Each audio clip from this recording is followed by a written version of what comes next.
राजनीति नहीं प्रयास करेंगे, वादा नहीं विकास करेंगे, ये कहना है ग्राम सभा रंडोल से आपके अपने ग्राम प्रधान पद की उम्मीदवार रजनी रानी पत्नी सुनील राणा का। भाइयों बहनों, याद रखिए, कर्मठ, जुझारू, निष्ठावान, ईमानदार, सेवा भावी रजनी रानी को भारी मतों से जिताना है और इन्हें रंडोल का प्रधान बनाना है।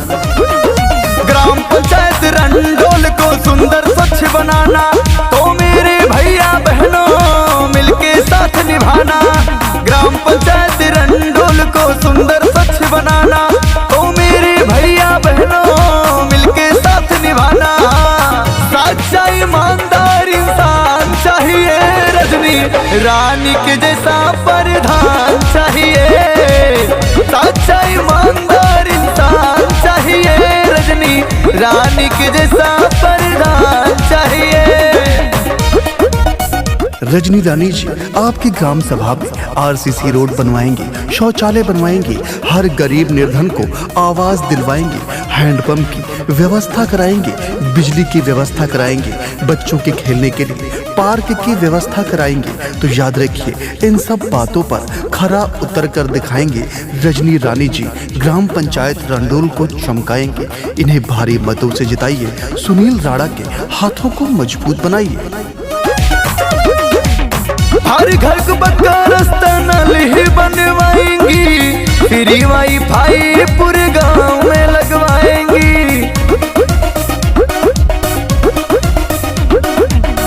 हर घर को पक्का रास्ता नल ही बनवाएंगी, फ्री वाईफाई पूरे गांव में लगवाएंगी। बिजली पानी और बेटर शिक्षा यदि है पाना, तो सुन लो दादा दादी रजनी रानी को जिताना। माई बहन से मतदान चाहिए, रजनी रानी के जैसा प्रधान चाहिए। सच्चा ईमानदार इंसान चाहिए, रजनी रानी के जैसा प्रधान चाहिए। आपकी अपनी प्रत्याशी, सुबह शाम आपके काम आने वाली, दिन रात आपके कंधे से कंधा मिलाकर चलने वाली रजनी रानी जी को भारी मतों से जिताना है।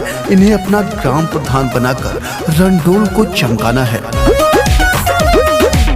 रोगी को अस्पताल पहुंचाएंगी, निःशुल्क वाहन की व्यवस्था कराएंगी।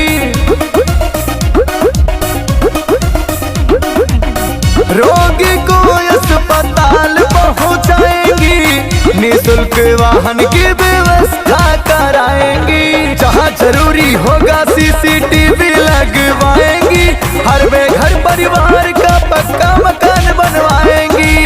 हिंदू मुस्लिम में एक सम्मान चाहिए, रजनी रानी के जैसा प्रधान चाहिए। सच्चा ईमानदार इंसान चाहिए, रजनी रानी के जैसा प्रधान चाहिए। वोट नहीं कर्ज मांगते हैं, ब्याज सहित लौटा देंगे। जहां आपका बहे पसीना, अपना लहू बहा देंगे। ये वादा है आपके अपने ग्राम पंचायत रंडोल से ग्राम प्रधान पद की उम्मीदवार रजनी रानी का। रजनी रानी को भारी मतों से जिताइए, सुनील राणा के हाथों को मजबूत बनाइए। ग्राम संसद की व्यवस्था हो जाएगी, जहां लोगों की हर समस्या सुनी जाएगी। ग्राम संसद की व्यवस्था हो जाएगी, जहां लोगों की हर समस्या सुनी जाए।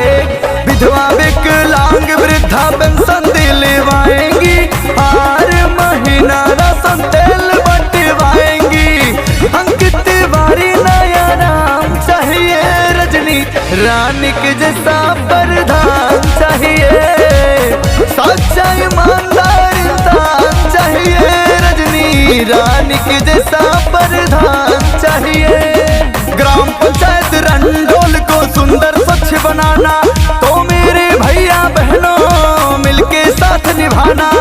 ग्राम पंचायत रंडोल को सुंदर स्वच्छ बनाना, तो मेरे भैया बहनों मिलके साथ निभाना।